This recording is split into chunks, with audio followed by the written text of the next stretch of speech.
My wife cheated on me with our accountant, and after he embezzled $200, $0 from our family estate, she's now suing me for half of everything to hide her affair. What should I do? I never thought I'd find myself in a situation like this. Honestly, life had been pretty normal up until a few months ago. My name's Mark, and I've been married to Lisa for about 8 years now. We had our ups and downs like any couple, but I always thought we had a solid foundation. She was the kind of woman who could be bitchy and manipulative, but she was also charming when she wanted to be. I guess I ignored the red flags because I was comfortable and I loved her. Things started to feel off about 3 months ago. Lisa became more secretive, hiding her phone constantly, deleting messages, and getting defensive whenever I asked her about her day. She'd snap at me if I tried to go through her stuff or if I questioned her about her late nights at the office.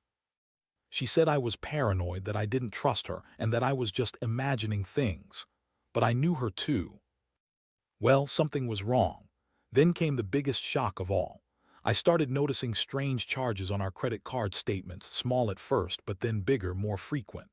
I asked Lisa about it, and she brushed it off, saying she was buying gifts for her friends or paying for some secret project she was working on. I didn't believe her, but I didn't have proof. Still, I kept an eye on things. One night, I decided to check our bank account online because I was just feeling uneasy. That's when I saw it, an unauthorized withdrawal of $200, $0. I stared at my screen in disbelief. How could someone steal that much money? My mind raced.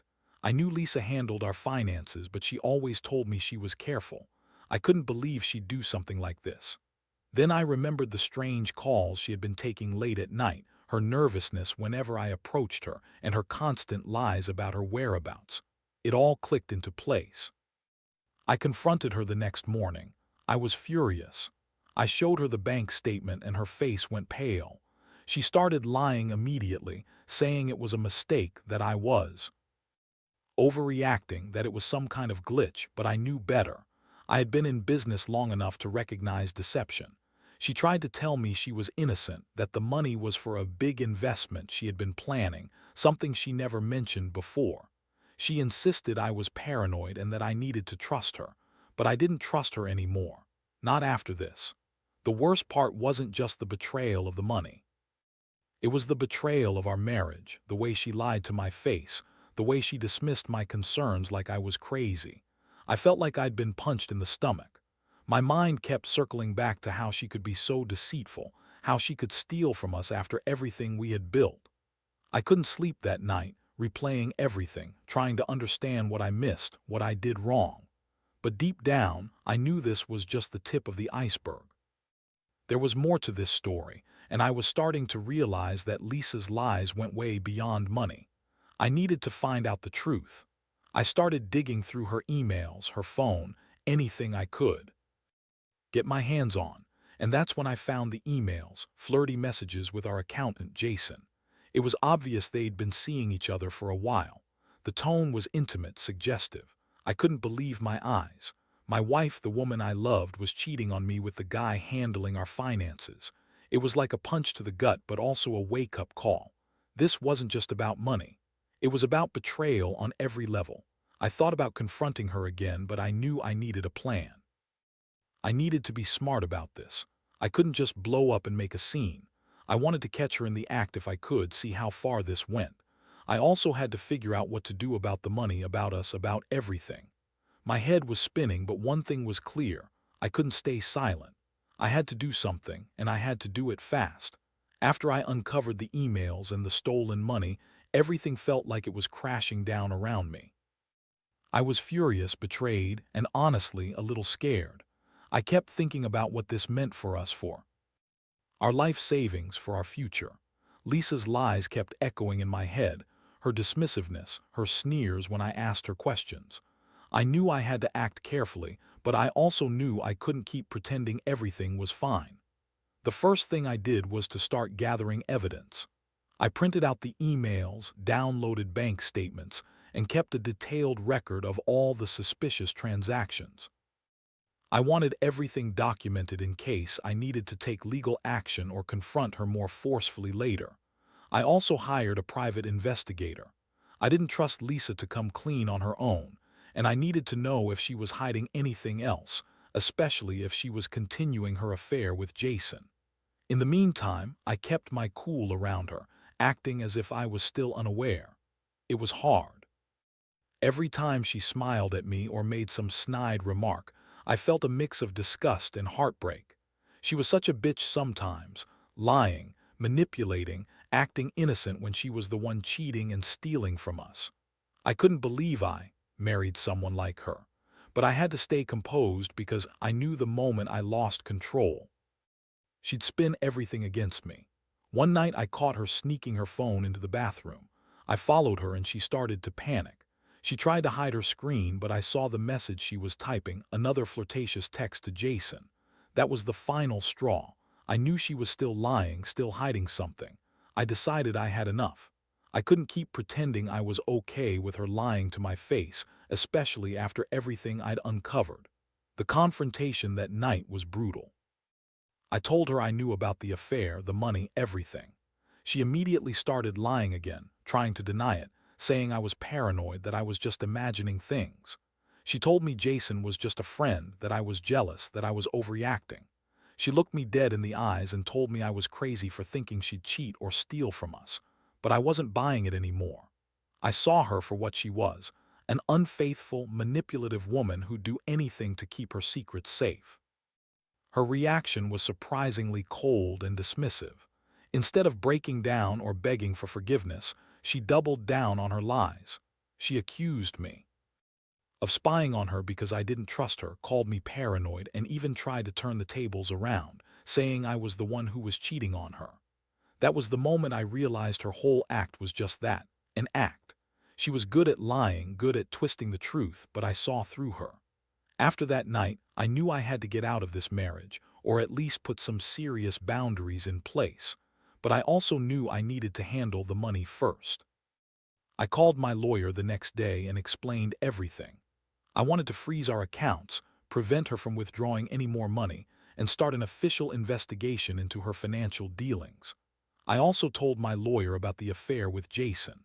I wanted to make sure I had legal grounds to protect myself and our assets. The emotional toll was heavy. I felt betrayed on every level, by her, by Jason, and even by myself for not seeing the signs sooner. I was angry, but I also felt heartbreak. I had trusted her for so long, and now I didn't know who she really was. I was hurt mostly because I loved her once. But now I was starting to realize that the woman I married was not the woman I thought she was. She had been hiding a web of lies, deception, and betrayal. I spent days just obsessing over every detail. I couldn't sleep, couldn't eat much. I kept replaying the moments when she lied to my face, when she sneered at my questions, when I first discovered the affair. It was like I was living in some bad dream I couldn't wake up from, but I knew I had to be strong. I couldn't let her manipulate me anymore. I had to take control of the situation, protect what was left of my dignity, and figure out what my next move would be. The betrayal was deep, but I was determined to fight back. Once I had the evidence secured and my lawyer on speed dial, I started planning my next move with a cold precision I didn't know I possessed. I knew Lisa was dangerous when cornered. She was manipulative, bitchy, and had a knack for twisting situations to her advantage. I couldn't just confront her again without a plan, especially because I suspected she was capable of more surprises. I decided to play it smart. I set up a hidden camera in our living room just to catch her if she tried to do something sneaky. I also instructed my lawyer to start the process of freezing all accounts and to prepare for a possible divorce. I didn't want her to get her hands on any more of our money or assets. Meanwhile, I continued digging into her financial dealings. I hired a forensic accountant to trace every penny she'd taken, and I wanted to see if she had any other secret accounts or investments hidden away. Lisa, of course, noticed I was acting distant. She started to get bitchier, throwing tantrums over the smallest things, accusing me of spying, calling me paranoid, and insisting I was overreacting. She kept lying about her affair with Jason, claiming they were just friends, that I was jealous and paranoid because I didn't trust her. She also started to accuse me of cheating on her, which was laughable considering what I'd discovered. But I saw her desperation. She knew her lies were unraveling and she was trying to deflect. One afternoon, I caught her in a lie about her whereabouts. She told me she was at her sister's house, but I had her GPS location from her phone. She was actually at Jason's condo. That was the moment I decided I'd had enough of her bullshit. I confronted her again, this time more directly. I showed her the GPS data, the emails, and the bank statements. She tried to deny everything, but her face gave her away. She looked panicked, like a cornered animal. I told her I was done playing her games. I told her she was a manipulative bitch who had been stealing from us and cheating on me. I told her I knew about her affair with Jason, and I was tired of her lies. Her reaction was classic. She started crying, claiming she was sorry, claiming she'd stop and change, that she loved me. But I didn't believe her. I knew her tears were just another act. That night she went into full meltdown mode. She started throwing things around the house, screaming, crying, begging me to forgive her. She said she was sorry for everything, that she'd make it right, that she'd leave Jason and never do it again. But I wasn't buying it. I could see through her manipulative bullshit. I told her she'd lied to me for months, stolen from us and cheated. How could I ever trust her again? I told her she was a liar and a thief, and I was done. At that point, I knew I had to get legal protection. I contacted a divorce attorney and started the process. I also filed a police report about the embezzlement, because if Jason had stolen $200 from us, I wanted justice. I also wanted to make sure Lisa wasn't planning to hide any more money or assets. I wasn't going to let her walk away with half of everything while I was left holding the bag. The emotional pain was intense. I felt like I was living in a nightmare, watching the woman I loved turn into a manipulative, greedy liar. I was angry, but I also felt a deep sadness. I kept asking myself how I missed all the signs, how I didn't see her true nature earlier. I kept replaying our moments together, trying to find some reason I could have done better, been more attentive, more trusting. But deep down, I knew this was her. This was who she was all along, hiding behind a pretty face and a bitchy attitude. In the midst of all this chaos, I realized I had to focus on myself. I started going to therapy, trying to process the betrayal and the loss. I also began to rebuild my financial situation independently, figuring out what was left after the theft and what I could salvage. I knew I'd have to fight legally for my share of the estate, especially since Lisa was planning to sue me for half, another typical move from her, trying to hide her affair and theft behind legal threats. Every day felt like a battle. I was angry, betrayed, and exhausted, but I knew I couldn't let her win. I had to stay strong, gather more evidence, and prepare for the fight of my life. I wasn't just fighting for my money. I was fighting for my dignity and whatever was left of my sanity. The woman I married had turned into someone I barely recognized, greedy, manipulative, and completely untrustworthy. But I was determined to come out of this mess stronger, even if it meant losing everything else along the way. The days that followed were a blur of legal meetings, surveillance, and endless sleepless nights. I was consumed by the need to protect myself, my assets, and whatever shred of dignity I had left. Lisa's threats to sue me for half of everything only fueled my determination to get to the truth and take control of the situation. I knew she was banking on her manipulative charm and her bitchy attitude to scare me into backing down, but I wasn't going to let that happen. My lawyer laid out the options, and I decided to file for divorce immediately. I wanted to cut ties with Lisa as cleanly and quickly as possible. I also demanded an audit of all our accounts, including any hidden or secret accounts she might have set up. I was convinced she tried to stash some of the stolen money somewhere else. The forensic accountant I hired went to work, digging through every transaction, every bank statement, every possible hiding spot. Meanwhile, Lisa's behavior became even more erratic. She was trying to spin her lies, claiming she was innocent, that I was crazy for accusing her of everything. She'd call me names, scream at me, throw tantrums like a spoiled brat. She insisted she loved me, that she'd never do anything to hurt me, but her words felt hollow. I could see the desperation in her eyes, the panic that she was losing control. She was trying to manipulate me into backing down, but I had already made up my mind. I wasn't going to be her fall guy anymore. One night, I caught her trying to access her email on her phone. I was suspicious because she'd been acting even more secretive. I took a quick peek over her shoulder and saw her deleting messages and clearing her browser history. I knew she was trying to hide something, so I grabbed her phone and looked through her emails myself. That's when I found the emails from Jason, more explicit, more revealing than before. They had been planning to meet again, probably for sex, and she was trying to hide it at all costs. That was the final straw. I confronted her again, telling her I knew about her affair and her theft.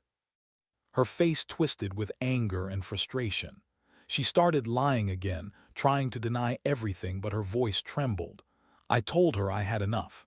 I told her she was a manipulative bitch who'd been cheating, stealing, and lying for months. I told her I was filing for divorce and starting legal proceedings. I also told her I would go after the money she stole from us, and I wasn't going to let her hide it or use it to ruin me. Her reaction was classic.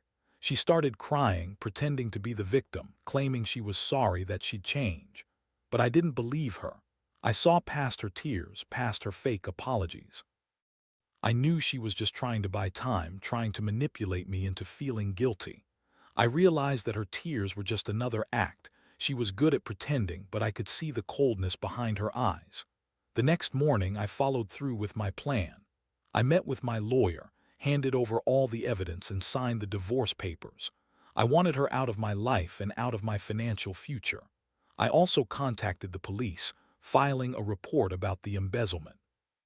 I wanted to make sure Jason was held accountable for the theft, and I wanted her to face the consequences of her actions. I knew the road ahead would be tough, but I was determined to fight for what was rightfully mine. As I sat in my empty house that night, I felt a strange mixture of relief and emptiness. The woman I married was gone, replaced by someone I barely recognized. I had lost trust, money, and years of my life to her lies, but I also knew I was starting to rebuild. I was taking back control of my life, piece by piece. I realized that trust, once broken, is almost impossible to repair, and sometimes the only way forward is to cut your losses and move on. I learned that people can surprise you, in good ways and bad. I learned that greed and betrayal can come from the most unexpected places, even from someone you love. But most of all, I learned that standing up for yourself, no matter how hard it gets, is the only way to truly reclaim your life. I don't know what the future holds, but I do know I won't let this ruin me. I'll come out of it stronger, and maybe someday I'll find someone who's honest and worthy of my trust. Until then, I'll keep fighting and I'll keep rebuilding. The legal battle dragged on, and I threw myself into it with everything I had. My lawyer worked tirelessly, fighting to freeze accounts, recover the stolen money, and ensure Lisa couldn't hide or spend what she'd taken. The forensic accountant uncovered more disturbing details. Lisa had set up a series of secret accounts, some in offshore banks, trying to funnel the embezzled funds away from us. Every day I felt more betrayed, more furious. But I also felt a strange sense of clarity. This wasn't just about money anymore. It was about justice, about making her pay for all the lies and damage she'd caused. Meanwhile, Lisa's bitchy attitude never really changed. She tried every trick in the book to manipulate the situation. She'd cry, scream, threaten to sue me for everything I had, even claim I was the one cheating on her. She accused me of being paranoid, of stalking her, of trying to ruin her life. It was ridiculous. I knew she was desperate, cornered, and that made her even more dangerous. I kept my distance, stayed calm, and let the legal system do its job. I refused to let her drag me into her chaos. One particular day, I got a call from my lawyer. The judge had granted a temporary restraining order against Lisa, preventing her from accessing any more of our joint funds. It was a huge relief. I also received news that the police investigation into the embezzlement was progressing. Jason, the accountant, and her lover was under scrutiny. I couldn't believe how deep this whole mess went. At the same time, Lisa was trying to turn the tables. She filed her own legal claims, demanding half of everything, claiming she was entitled to it because we were married. She even tried to argue that I was the one stealing from her, which was laughable considering I'd caught her red-handed. I knew her game. She was trying to muddy the waters to make herself look innocent while she plotted her next move. But I had the evidence and I had my lawyer. The emotional toll was heavy. I felt exhausted, betrayed, and angry.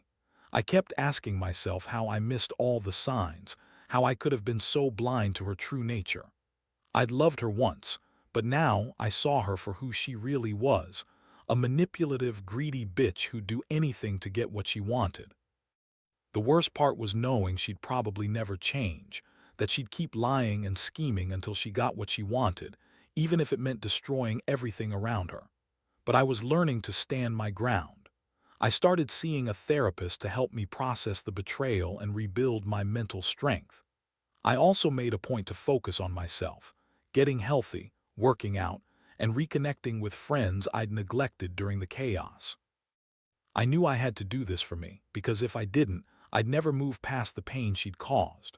One night, I got a strange call from an anonymous source, someone who claimed to have proof of Lisa's secret offshore accounts and her ongoing attempts to hide money. I wasn't sure if it was legit, but it was enough to push my lawyer to take even more aggressive action. We subpoenaed her bank records, and what we found confirmed everything. She had been trying to hide millions in overseas accounts, clearly planning to leave and start fresh in some other country. That was the moment I realized her manipulations went far beyond what I'd initially uncovered. She was willing to run away, leaving behind the mess she'd made. I knew I had to act fast if I wanted to stop her from disappearing with what was left of our estate. The fight was far from over, but I was ready. I'd come too far to back down now.